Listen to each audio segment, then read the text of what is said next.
bi ulumihi wa amaddana bi asrarihi amin ya rabbal alamin.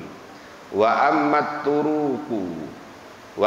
turuku dan adapun perkara-perkara yang ditinggal, pekerjaan-pekerjaan yang ditinggal. Jadi ada kemarin yang sifatnya perintah, kewajiban-kewajiban, ada yang sifatnya wajib, ada yang sunnah, ada yang ditinggal.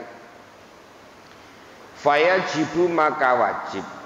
Wa maturuku dan adapun perkara-perkara yang ditinggal itu fayajibu maka wajib apa ta'allumu ilmi dzalika, belajar ilmu demikian turuk itu, bihasabima dengan mempertimbangkan perkara, yatajaddadu yang menjadi baru apama minal hali dari keadaan.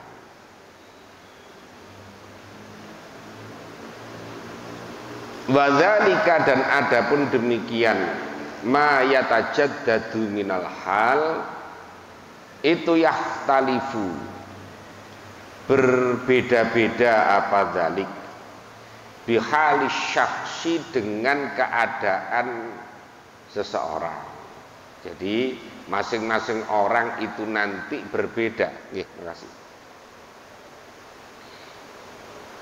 Ada yang ditinggal pekerjaan yang memang tidak harus dipelajari karena kondisi seseorang.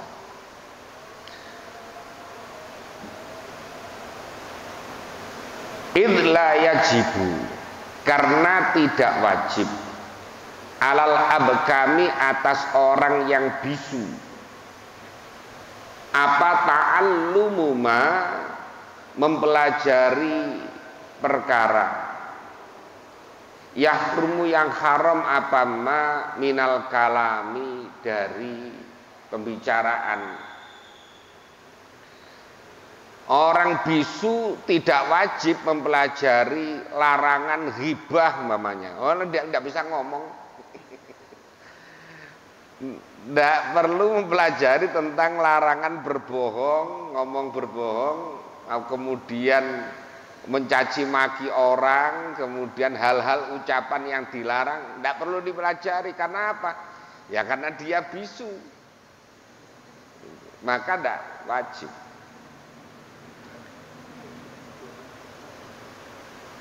Wala alal a'ma, dan tidak wajib alal a'ma atas orang buta apa ta'allumuma, belajar sesuatu yahrumu yang haram apa ma minan nadhri, dari melihat. Orang yang buta tidak perlu dilarang umpamanya ini loh, melihat ini tidak boleh ya, melihat tayangan-tayangan yang tidak senonoh tidak boleh melihat ini. Loh, barang dia tidak bisa lihat. Nah, gitu.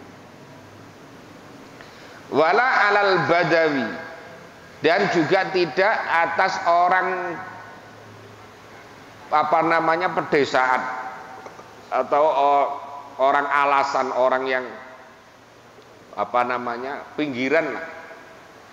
Apa ta'allumu ma, belajar perkara yahrumu yang haram apa al-julusu duduk fi di dalam ma.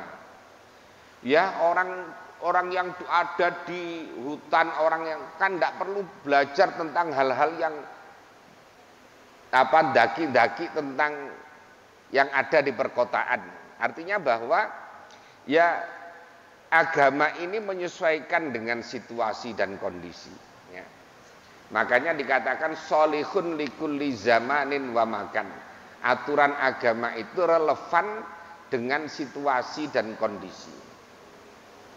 Makanya aturan agama itu mesti berdialog dengan situasi dan kondisi. Ya. Makanya kalau dulu tahun 90-an itu muncul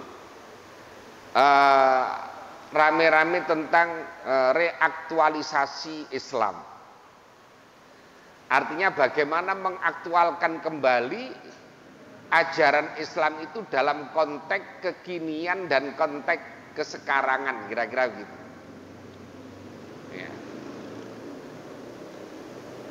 Kemudian ada juga upaya untuk kontekstualisasi kitab kuning.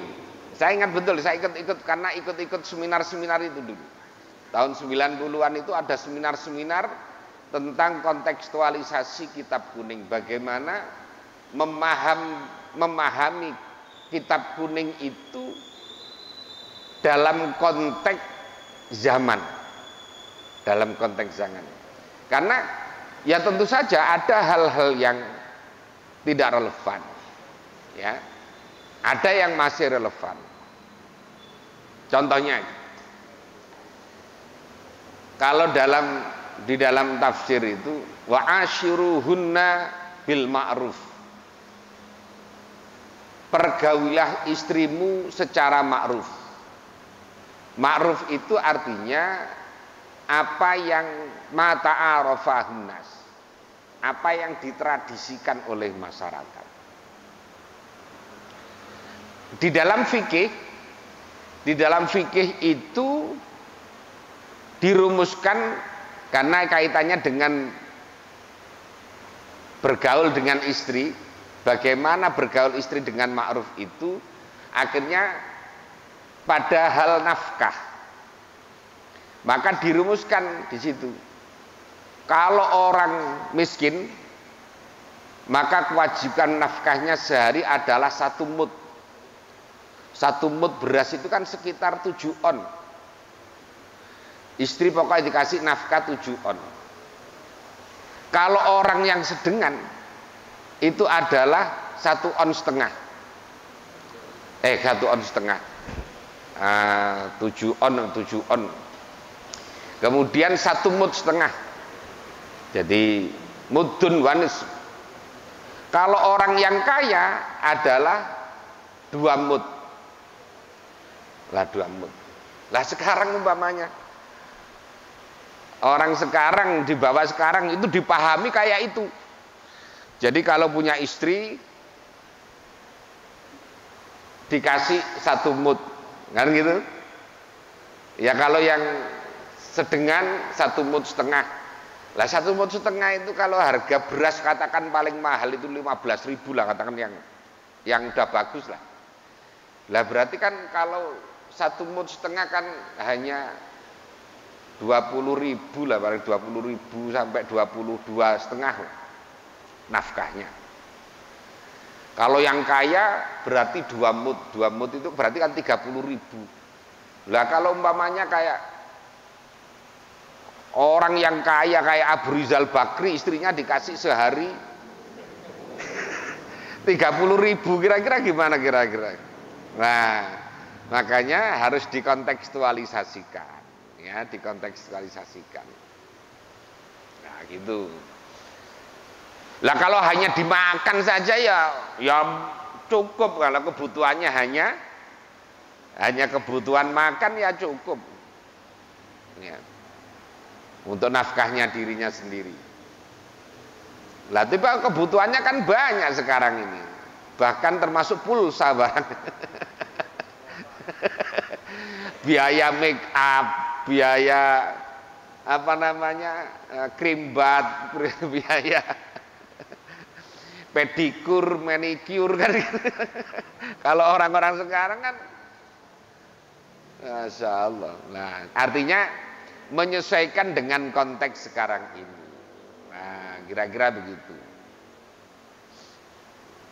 Orang bisa ngukur kira-kira pantasnya, kira-kira seberapa nafkah untuk istri melihat dengan penghasilannya.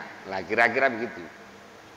Jadi tidak bisa kemudian diukuran, pokoknya dalam kitab seperti itu, bonyok istrinya nanti.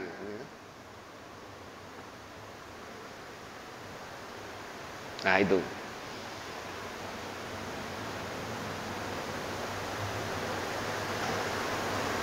Bahkan ada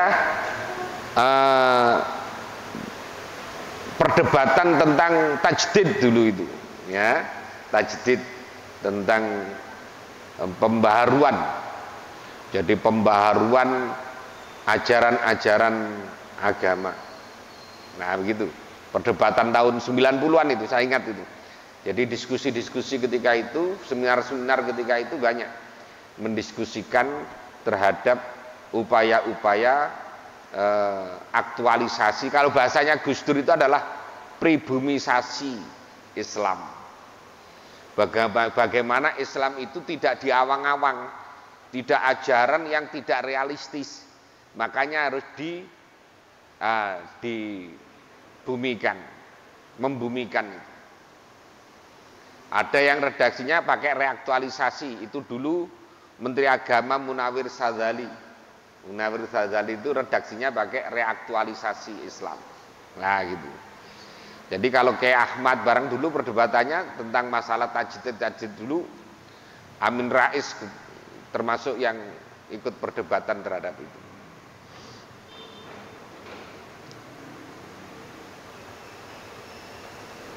Jadi memahami aturan-aturan keagamaan itu memang tidak bisa lepas dalam konteksnya, dalam konteks. Makanya memahami nas itu harus juga memahami asbabul wurud dan asbabun nuzul. Karena kaitannya untuk memahami ini ketika ayat ini konteksnya apa. Nah begitu. Ya, konteksnya itu bagaimana supaya tidak disalahpahami. Makanya Imam Syafi'i juga ada dua qaul. Ada qaul qadim, yaitu ketika pendapatnya Imam Syafi'i ketika masih di Irak, kemudian ketika beliau pindah ke Mesir, qaulnya ada qaul jadid. Nah, makanya qaul-qaul qadimnya itu dimansuh semuanya, dihapus semuanya, kecuali hanya dalam 17 masalah yang kemudian itu dianggap masih relevan, dimenangkan qaul qadimnya. Ini ada di dalam kitab Bughiyah. Nah gitu. Jadi memahaminya begitu.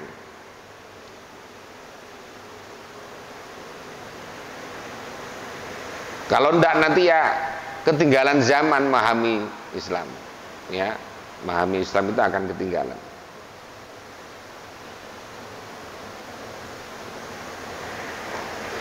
Mana tadi? Terus al-julusu fihi minal masakini, dari beberapa rumah. Fadzalika, maka adapun demikian, ta'allumu ma yahrumu al-julusu fihi aidon, itu wajibun wajib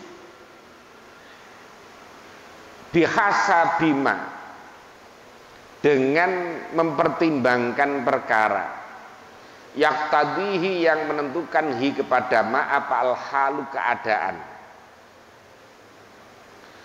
Fama, maka adapun perkara ya'lamu, yang mengetahui siapa man annahu, pada sesungguhnya man itu yanfakku, terlepas siapa man anhu dari ma, itulah yajibu, tidak wajib apa ta'allumuhu, belajar ma. Jadi tidak wajib. Umpamanya orang miskin tidak wajib belajar tentang zakat. Nah, dia mustahik. Orang miskin tidak wajib belajar ilmu haji. Tidak wajib, karena apa? Ya karena dia tidak kena taklif untuk itu. Katakan ada orang udah tidak bisa jalan, ya, artinya tidak mungkin untuk bisa berangkat haji umpamanya. Ya tidak wajib belajar ilmu haji. Ya tidak wajib. Nah gitu. Karena dia tidak terbebani itu. Tapi belajar boleh. Lah, yang wajib belajar itu semuanya itu, ini kan untuk minimalis, untuk yang ini. Lah, tapi kalau orang alim ya harus belajar semuanya itu, karena untuk menjawab semua persoalan dia harus memahami itu. Tapi untuk kewajiban minimalis bagi orang itu adalah, jadi yang wajib itu pertama apa? Yang wajib kemarin adalah baca syahadat, mengetahui makna syahadat. Setelah itu, setelah syahadat, kemudian kalau sudah masuk waktu sholat, harus ngerti bagaimana cara wudhu, bagaimana cara sholat. Lah itu. Cara babanya masuk zuhur, berarti sholat zuhur bagaimana, berapa rakaat. Nanti masuk sholat asar, dia kewajiban untuk tahu bagaimana cara sholat asar. Nah gitu. Makanya ketika sholat itu malamnya diisrokan, ya, diisrokan itu paginya belum ada kewajiban sholat subuhnya itu. Karena apa? Belum ada caranya, kaifiatus sholahnya belum ada. Maka ketika zuhur baru setelah kaifiatus sholahnya itu diberikan, maka kemudian kewajiban sholat mulai sholat zuhur. Lah begitu.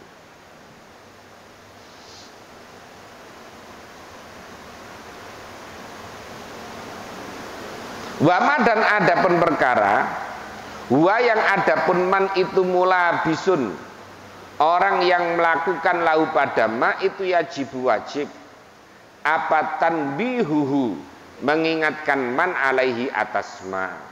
Nah, tapi kalau orang ini sesuatu yang dia lakukan tiap hari, umpamanya ada orang berdagang. Orang berdagang ini harus diajari bagaimana cara berdagang yang benar itu bagaimana. Nah gitu. Kalau ada orang beternak, maka dia juga harus tahu bagaimana tentang ternak ini nanti umpamanya kaitannya dengan zakat dan sebagainya. Nah, jadi apa yang sedang dia lakukan ini makanya yang harus dipelajari seperti itu. Kamalau kana, sebagaimana jika ada siapa man indal islami, ketika masuk Islam, itulah bisan, orang yang memakai lil hariri pada sutra, au jalisan atau duduk fil ghosbi, di dalam perkara yang digosop, au naziron, atau orang melihat ila ghairi dzi mahramin, pada selain orang yang jadi mahram.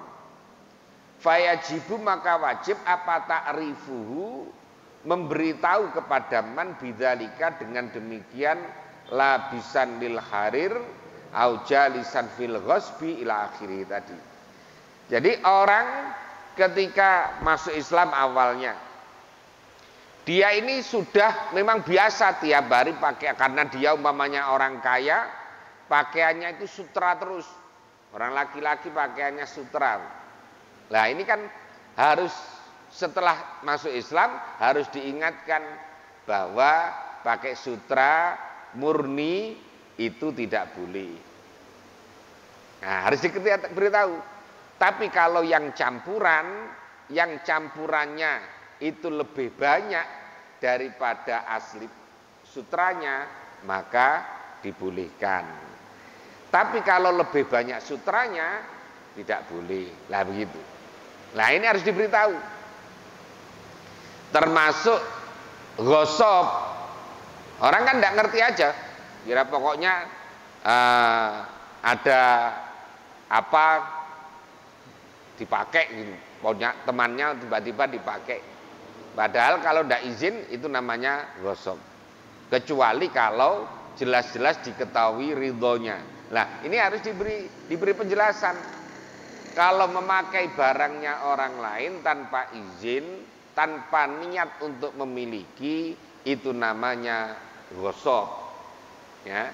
Tapi kalau niat memiliki, namanya mencuri.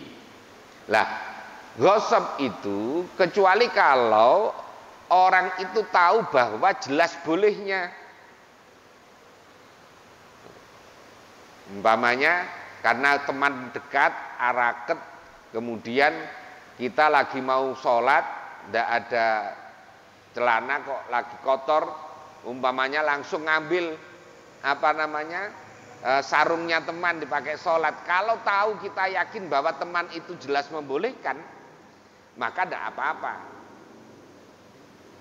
Tapi ghosab sebetulnya, tapi ulima ridha'uhu, karena diketahui ridhonya tidak apa-apa. Yang tidak boleh itu kalau belum jelas ridho apa tidak.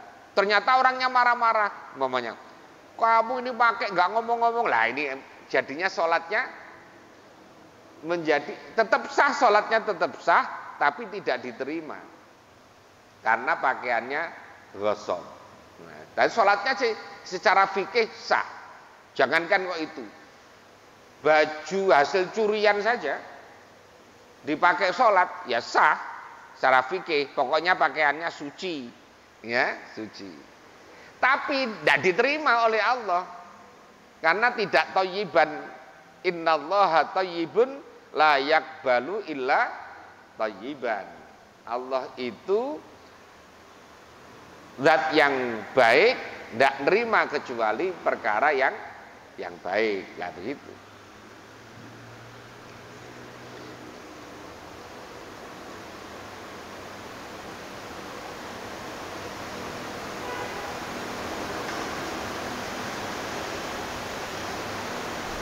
Wama dan adapun perkara laisa yang tidak ada siapa man itu mula bisan melakukan lahu padama, walakin nahu tetapi nyaman itu bisa dadi ta'arrudi, disiapkan berhadapan, artinya dia itu akan berhadapan, berpotensi untuk berhadapan lahu kepada ma alal kurbi atas waktu yang dekat. Kal akli seperti makan wasyurbi dan minum, fayajibu maka wajib apa ta'limuhu memberitahu pada man. Idzakan, jadi artinya umpamanya begini, orang ini kan kalau tidak ngerti, umpamanya dia ini pergi ke, saya ini kebetulan pernah ke Thailand. Dikiranya kalau di sana pokoknya makannya apa namanya, katakan makannya itu telur dadar, kemudian ayam goreng, kemudian ikan laut umpamanya. Dikiranya mesti halalnya saja, karena itu adalah bukan babi, karena bukan anjing. Tapi yang harus diwaspadai adalah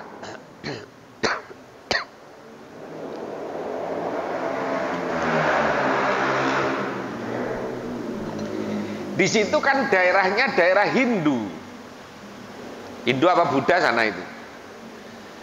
Artinya, lah itu kan namanya alat-alat peralatan masaknya itu kan bisa jadi dipakai untuk masak makanan apa namanya, ya babi, ya bisa jadi krengsengan anjing atau apa kan. Itu mereka kan tidak tahu nyucinya bagaimana. Nah, makanya harus diberitahu, harus hati-hati. Ya, harus hati-hati. Kemudian contohnya lagi, kita membeli daging yang kita tidak tahu sembelihannya. Ini kalau dalam teori fikih ada dua, ada namanya teori aghlabiyah. Kalau kita belinya itu di Depok, di Jawa lah katakan, Jawa yang kebetulan Depok dan sekitarnya ini yang mayoritas muslim, maka kita beli daging tidak masalah. Beli ayam udah potongan, udah daging di pasar tidak masalah. Karena apa? Karena mayoritas adalah orang Islam. Tapi kalau kita belinya di Bali, kita ke pasar umpamanya beli daging dan kita tidak tahu nyembelihnya, ya tidak boleh.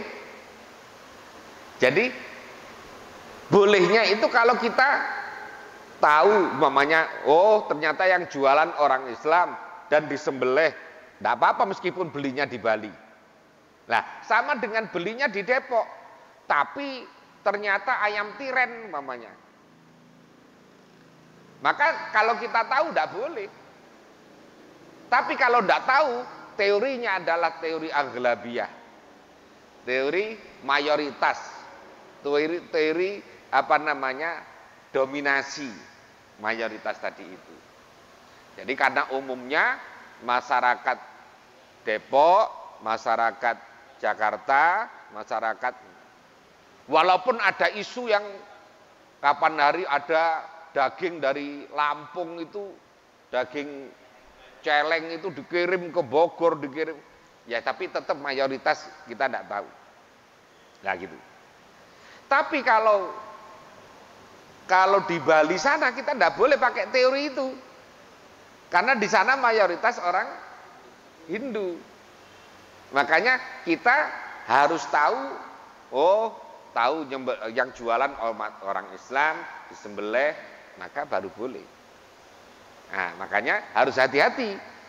Ini kita yang makan, umpamanya yang suka traveling ke daerah-daerah yang kebetulan di sana mayoritas non-muslim, ya harus hati-hati.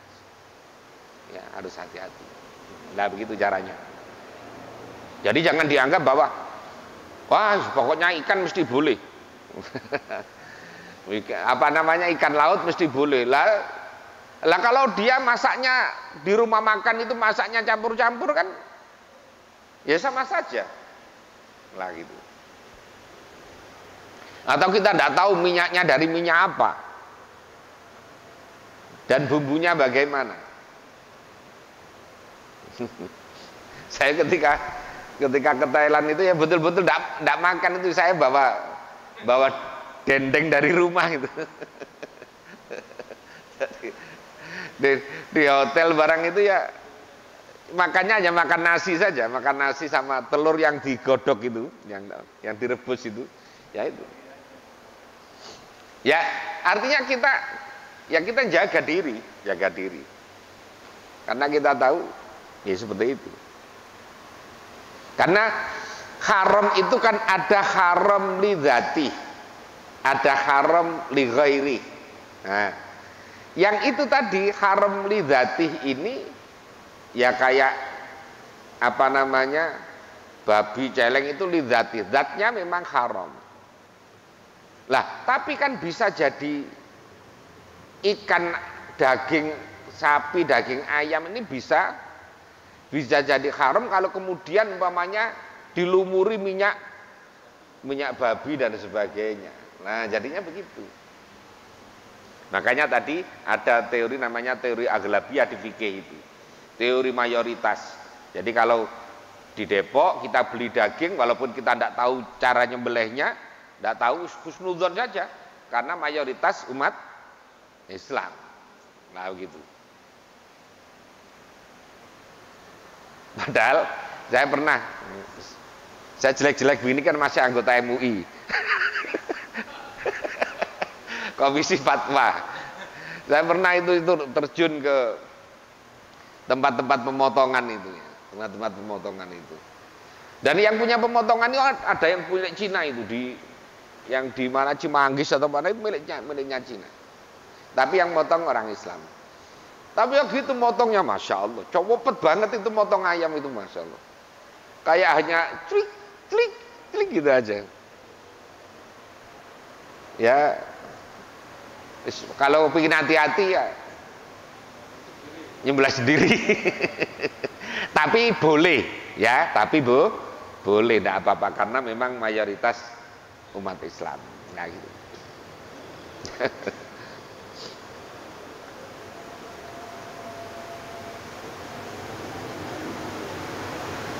Hatta idza kana, hingga jika ada siapa man fi baladin, di dalam satu daerah negara contohnya, yuta'ata, yang dilakukan fi di dalam balad apa syurbul khamri, minuman khamr, wa aklu lahmil khinziri, dan makan daging celeng, fayajibu, maka wajib apa taklimuhu, memberitahu pada man dzalika, pada demikian itu, yata'ata fihi syurbul khamri tadi. Makanya tadi saya bilang kalau kita berada di Bali atau kita berada umpamanya di mana itu NTT ya, yang mayoritas non muslim itu. Kemudian kalau di Toba mungkin apa namanya, Danau Toba sana ya, Pulau Samosir sana, yang mayoritas non muslim umpamanya, atau di daerah Ambon, atau lah, maka orang harus hati-hati ya. Jadi panjenengan kalau kebetulan lagi traveling kemana, maka harus itu, jaga itu ya. Ini daerahnya, apalagi yang biasa ke luar negeri. Kalau luar negerinya yang mayoritas non muslim, ke Prancis, ke Inggris, Amerika dan sebagainya, maka harus hati-hati. Ya benar, dagingnya mungkin daging ayam, daging sapi, daging kambing, tapi kalau nggak disembelih kan jadinya bangkai. Nah gitu. Karena bangkai itu adalah hewan yang mati tidak disembelih dengan sembelihan syar'i. Jadi bi ghairi zakatin syar'iyyatin, itu jadinya bangkai. Jadi ayam tidak disembelih secara syar'i, jadinya bangkai. Atau hewan yang ghairu makulatil lahmi, atau hewan yang tidak bisa dimakan dagingnya, disembelih secara syar'i, ya tetap jadi bangkai. Kucing disembelih mamanya secara syar'i, bahwa dua otot makanan, nafas dan otot saluran makanannya putus. Lah tapi kucing ya tetap bangkai gitu. Jadi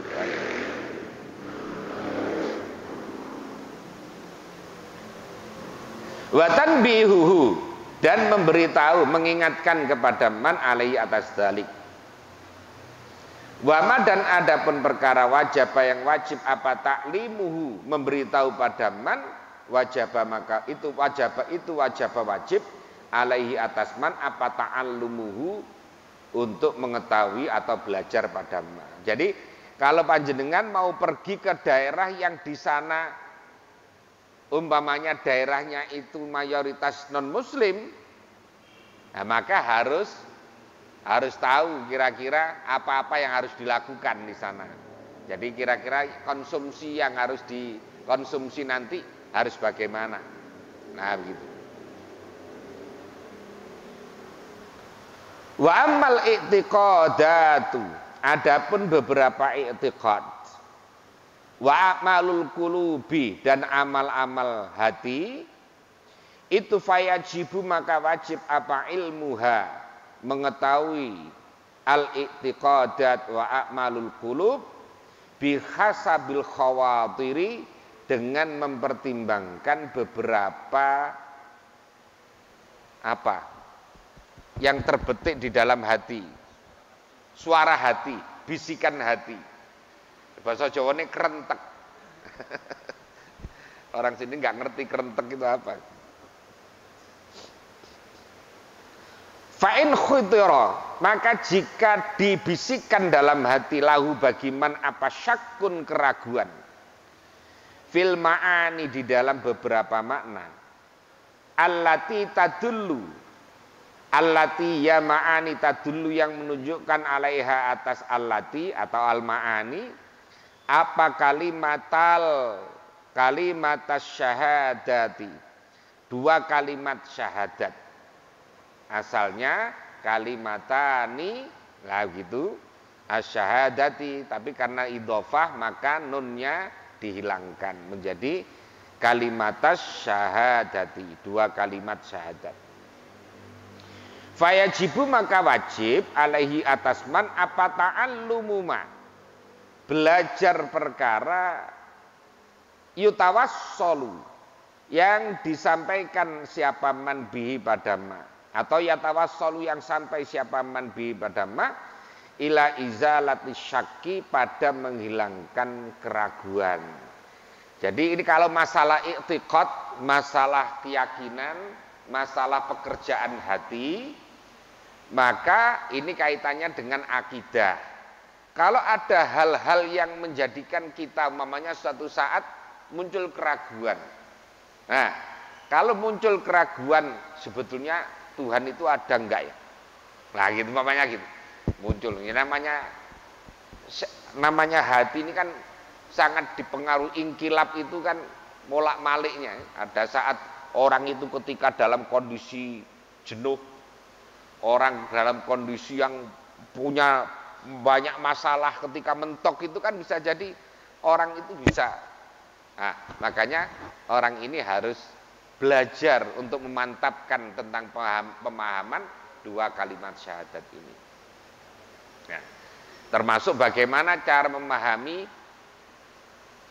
tentang Allah umpamanya dalam konsep akidah Ahlussunnah wal Jamaah, bahwa Allah itu Allahu mawjudun bila makan wala yukhituhu sa'atun wala jihadun. Allah itu wujud tanpa tempat. Jadi Allah itu tidak bertempat. Wala yukhituhu sa'atun wala jihadun, dan tidak diliputi oleh waktu dan arah. Makanya tidak boleh kita bilang Allah di atas arsy, tidak boleh.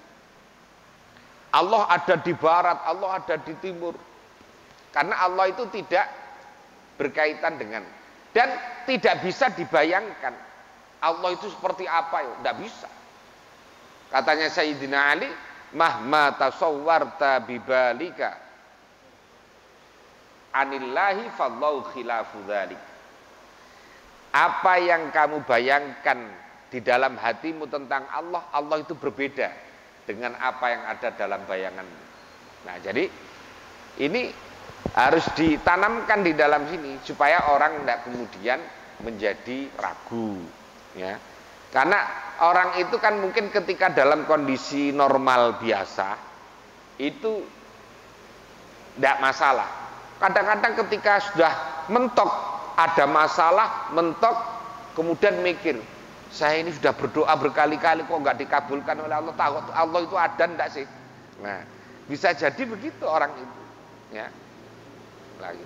Makanya ya harus mempelajari akidah yang menjadikan kita ini menjadi jaziman, menjadi mantap, ya, menjadi mantap. Lain.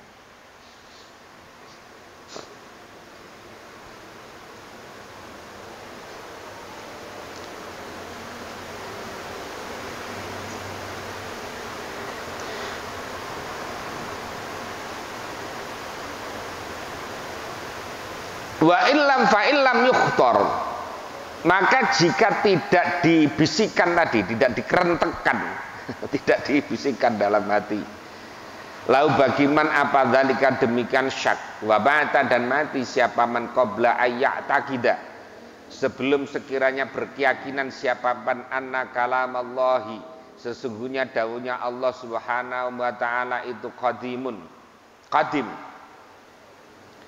wa annau, dan sesungguhnya man itu sesungguhnya Allah itu mar'iyun, zat yang bisa dilihat. Wa annau, dan sesungguhnya Allah itu laisa, bukan siapa Allah itu mahallan, menempati,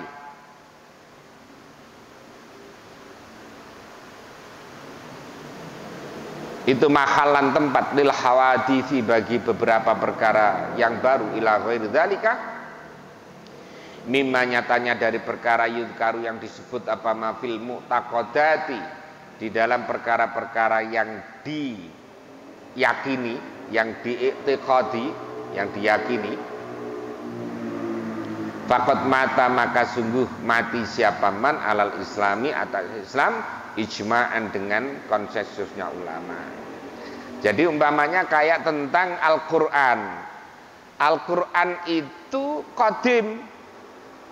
Al-Quran itu adalah qadim, karena itu sifatnya Allah, ya, karena itu sifatnya Allah, maka qadim. Tidak boleh kita bilang Al-Quran itu baru, ya, nyetaknya itu, mushafnya itu memang baru,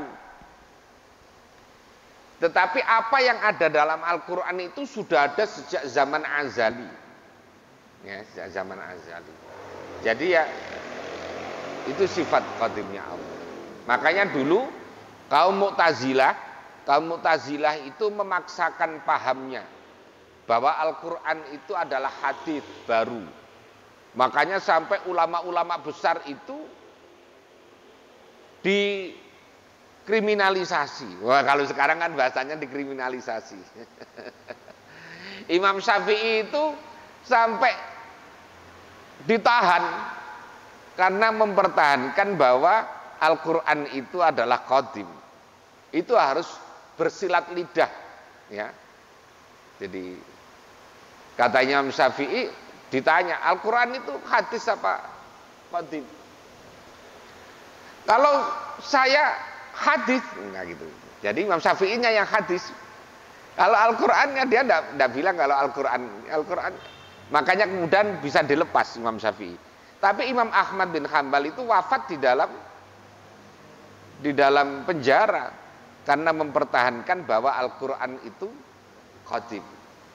Loh, jadi itu zaman khilafah dulu itu. Ya. Ketika kaum Mu'tazilah itu munculnya ya pasca Al-Khulafa Ar-Rasyidun itu. Mulai zaman Umayyah itu. Ya, Bani Umayyah. Jadi dulu memaksakan ulama-ulama yang top-top itu ditahan di penjara, kalau sekarang ya istilahnya dikriminalisasi. Padahal itu ulamanya tidak salah. Lagi.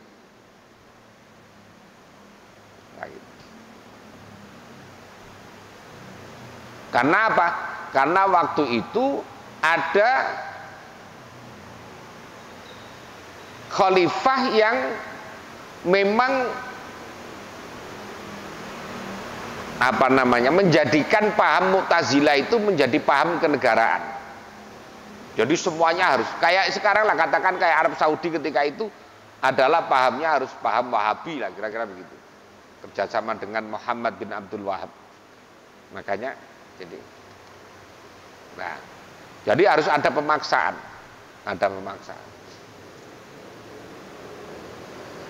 Jadi kriminalisasi ulama itu sudah mulai dulu ada.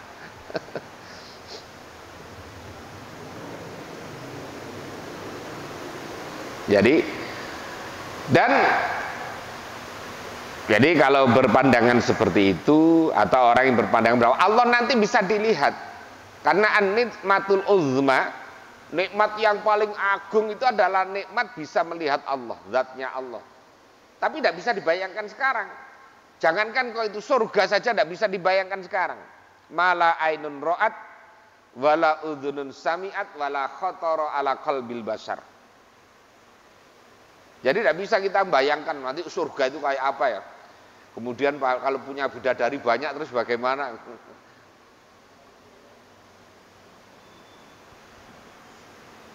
Jadinya tulul amal jadinya tulul amal.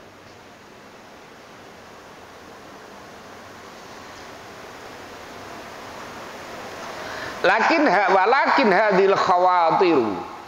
Tetapi ini tadi hal-hal yang bisikan-bisikan hati tadi. Al-mujibatu, yang menetapkan, yang mewajibkan lil i'tiqadati pada beberapa i'tiqad itu ba'duha. Adapun sebagiannya khawatir itu yukhtaru, dibisikkan, dikerentekan. Apa dikerentekan? Apa ba'duha bit-tab'i dengan watak, wa ba'duha, dan adapun sebagiannya khawatir itu yukhtaru, dibisikkan apa ba'duha bisama'i, dengan mendengar min ahlil baladi, dari penduduk negara.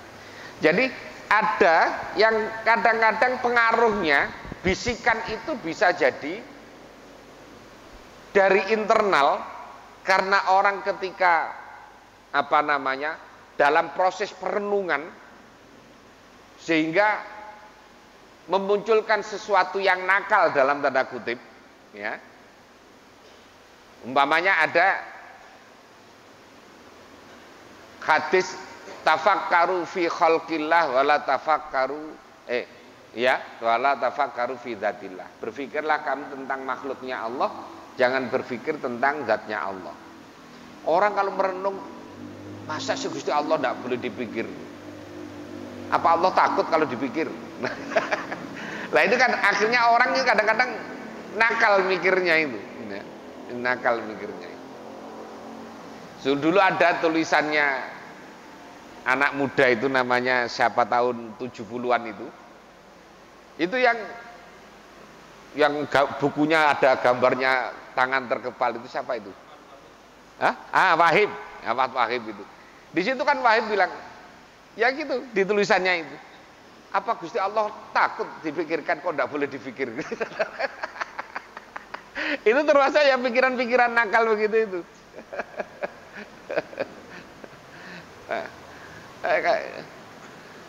Jadi dari proses perenungan kadang-kadang orang itu kebablasan mikirnya ini. Nah, ada yang sifatnya dari eksternal. Ya, dari eksternal. Jadi karena mungkin dari pergaulan.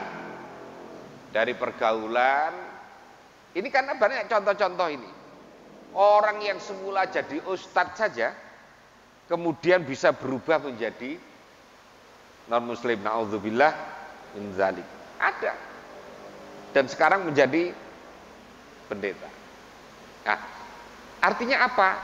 Saya bukan menyalahkan. Artinya bahwa ada faktor-faktor eksternal yang bisa mempengaruhi terhadap akidah kita. Makanya ini harus mantap dulu, ya. Kayak anak-anak nyantri itu harus mantap dulu akidahnya.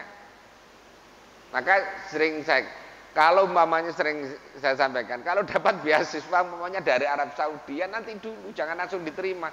Udah mantep belum akidahnya? Nah gitu. Kalau belum mantep, Masya Allah nanti. Pulang nanti bisa berantem sama orang tuanya itu. Oh enggak apa-apa Ustaz, di sana kan tiap tahun bisa haji semuanya gitu. Loh iya hajinya memang bisa, tapi kalau akidahnya berubah terus bagaimana? Nah, maka ini penting untuk memantapkan akidah itu.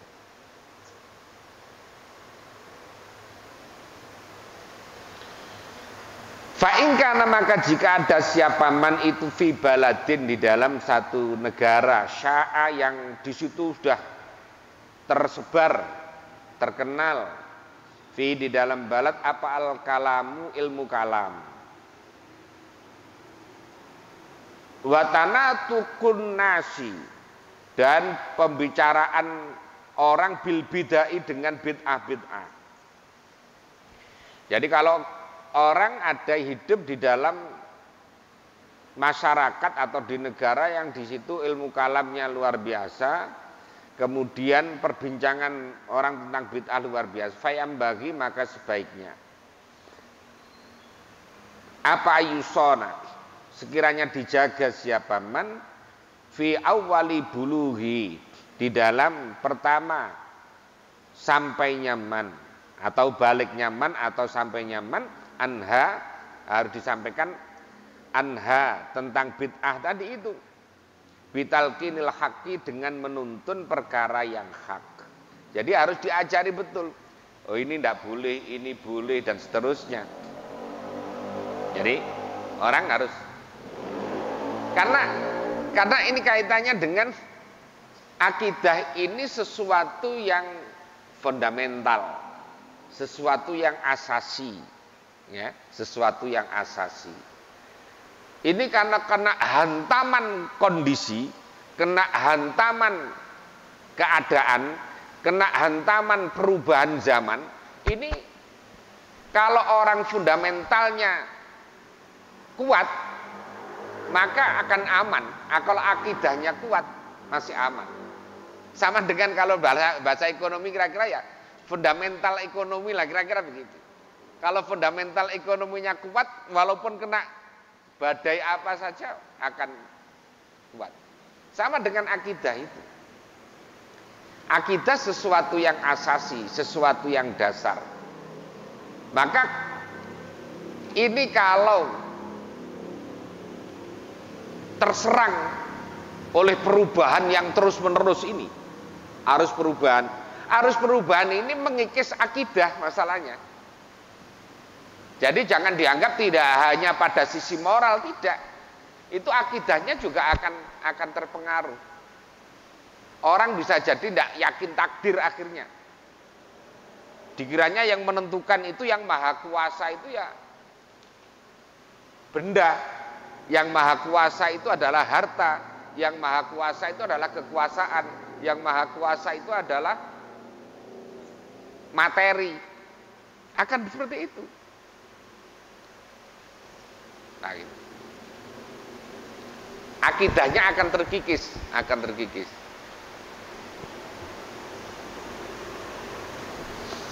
Makanya harus diperkuat akidah itu, ya, akidah. Nah, di sini nanti ada pembahasan tentang akidah. Kalau ini kitab ini memang lengkap.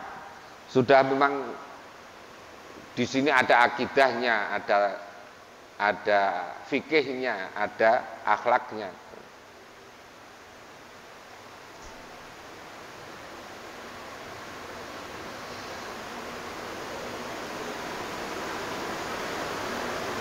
Fa'innau bahwasanya, maka bahwasanya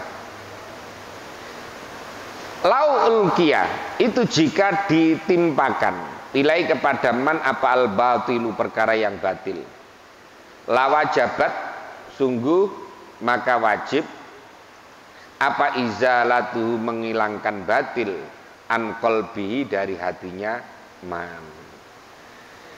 Jadi contohnya sekarang ini ya. Mengapa orang dulu itu berani hanya dengan bambu runcing berani melawan pasukan sekutu yang pakai tank, pakai bom, pakai macam-macam, pakai udara, pakai kapal laut. Mengapa dulu berani? Karena akidahnya yang kuat. Bahwa mati dan hidup itu urusannya Allah. Dan ikhtiar melawan itu tidak hanya harus dalam bentuk fisik.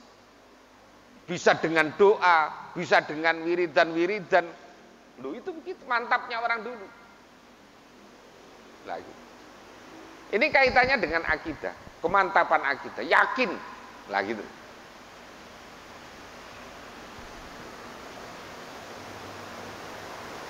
Nah, sekarang ya jangankan kok lawan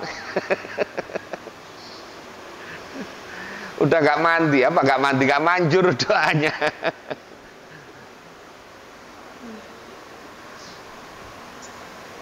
Dulu orang bacanya mungkin gak fasih seperti orang sekarang. Sekarang udah ada Iqra, ada Qiraati, ada Ummi, ada semacam tilawati, metode baca Quran itu udah macam-macam. Orang bacaannya bagus-bagus. Orang dulu bacanya mungkin ya nggak jelas. Yokayuku, yokayumu, yokayuku, yokayum, ya hayu ya qayyum bacanya yokayuku, yokayumu. Tapi karena itu dari sebuah keyakinan yang kuat, maka ada asarnya, maka ada hasilnya. Sekarang bacanya ya hayyu ya qayyum, ya hayyu ya qayyum.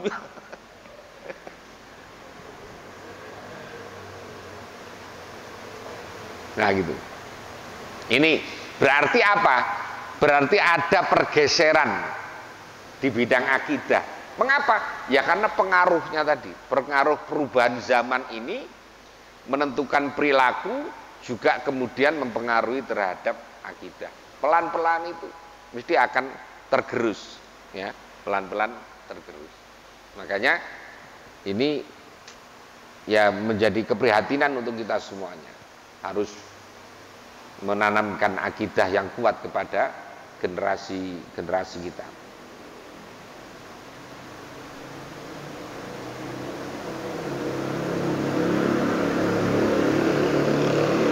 Warubbama asyura, dan ketika sulit apa dalika demikian izalatuhu tadi an qalbi tadi, kama annau sebagaimana annau bahwasanya telau kana jika ada siapa hadal muslimu orang muslim itu tajiron pedagang. Tajir itu pedagang. Orang sekarang maknani orang kaya itu tajir kan. Padahal tajir itu artinya pedagang. Hanya biasanya yang kaya itu memang kalau pedagang. Kalau PNS lama biasanya. Waqad sya'a, dan sungguh telah telah terkenal, telah ramai, telah umum fil baladi, di dalam negara itu apa muamalatur riba, muamalah secara riba. Wajaba, maka wajib alaihi, atas muslim apa ta'allumul hadri, mempelajari, menjaga minar riba, dari riba. Nah, wahada, adapun ini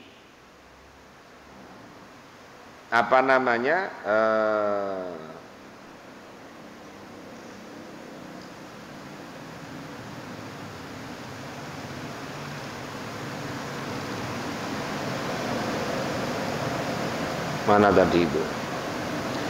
Wahada, adapun ini wajaba alaihi tadi, wadapun za itu al-haqu, adalah perkara yang hak.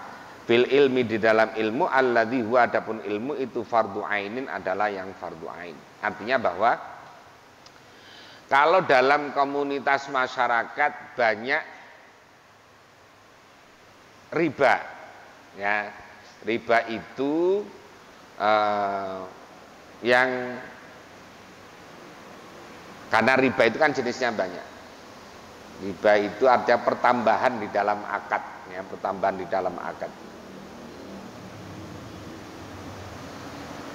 Itu contohnya umpamanya karena riba itu ada ribayat, ada riba fadl, ada riba nasi'ah gitu ya. Lah, ini harus diberi penjelasan, ya, supaya orang tidak terjerumus, ya, tidak terjerumus. Kayak umpamanya bank titil itu. Bank titil itu apa ya? Yang di pasar-pasar itu biasanya itu ada orang minjemin dengan pengembalian tiap hari dengan kelipatan yang sangat tinggi. Nah, itu jelas ribanya, ya, itu jelas ribanya. Tapi kalau tentang kayak perbankan, ya, perbankan yang kita tidak bisa tidak mesti terkait dengan perbankan, itu masih terjadi perdebatan, ya, terjadi perdebatan. Makanya dulu NU bikin Bank Nusuma, ya, Bank Nusuma itu. Kok tidak bank syariah ketika itu, makanya kok Bank Nusuma, bank konvensional. Ya, artinya perdebatan tentang bank itu ya mulai dulu ya tetap ada 3 pendapat. Di keputusan muktamar juga ada 3 pendapat itu. Yang pertama haram, yang kedua syubhat, yang ketiga boleh. Nah, gitu. Ya, karena kita masih tidak bisa terlepas dari sistem perbankan. Ya, karena orang haji juga pakai bank. Orang ya hampir, karena ya semuanya masih ini sistem yang berlaku seperti itu. Ya, kalau yang mau hati-hati betul ya duitnya ditaruh di bawah bantal umpamanya gitu. Atau punya berangkas sendiri, tidak mau ditaruh di bank, pokoknya tidak mau transaksi di bank, jual belinya di pasar, dapat duit langsung taruh di. Nah, tapi perkembangan zaman kan menuntut tidak begitu. Semuanya nanti serba menggunakan IT, dan itu dengan perbankan. Ya, kalau masih jual belinya masih kelas RT, ya mungkin masih bisa tidak pakai perbankan. Kita buka warung, buka lah kira-kira. Tapi kalau sudah ekspor impor, ya hampir tidak mungkin, ya, hampir tidak mungkin. Nah, tetapi orang harus diberitahu tentang mahwa riba tadi itu, wa ma'adraka ma riba tadi, supaya tidak terjerumus pada itu.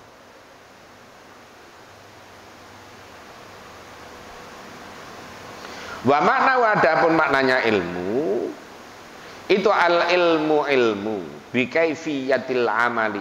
Jadi ilmu fardu ain itu adalah ilmu tentang caranya aplikasi, cara mengamalkan al wajib yang wajib. Nah, begitu. Faman, maka siapa orang itu alima mengetahui, siapa man al ilmal wajiba pada ilmu yang wajib wa waqta wujubi dan waktu wajibnya ilmu faqad alima maka sungguh telah mengetahui siapa man al ilma pada ilmu alladzi huwa yang adapun ilmu itu fardu ainin adalah fardu ain. Jadi kalau orang udah mengetahui ilmu yang wajib dan waktunya penggunaan wajibnya itu ilmu tadi, maka dia sudah mengetahui yang namanya ilmu yang fardu ain, ya, ilmu yang fardu ain.